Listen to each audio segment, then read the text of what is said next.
இன்சொல் இனிதீன்றல் காண்பான் எவன்கொலோ வன்சொல் வழங்குவது.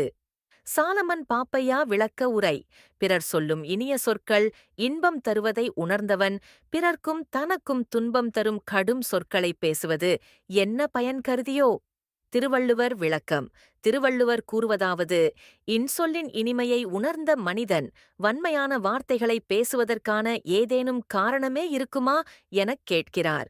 இனிய சொற்கள் மனத்தில் மகிழ்ச்சி தரும், மனித உறவுகளை வலுப்படுத்தும். எனவே வன்மையைத் தேர்ந்தெடுப்பது அறிவுடையவரின் பண்பல்ல. சாலமன் பாப்பையா இந்த விளக்கத்தில், இனிமையான வார்த்தைகள் ஒருவர் உள்ளத்தையும் மற்றவரின் உள்ளத்தையும் இணைக்கும் பாலமாக அமைகின்றன. ஒரு மனிதன் இன்சொல்லின் திறனை உணர்ந்த பின்பு வன்மையான சொற்களை பயன்படுத்துவது அவசியமில்லை.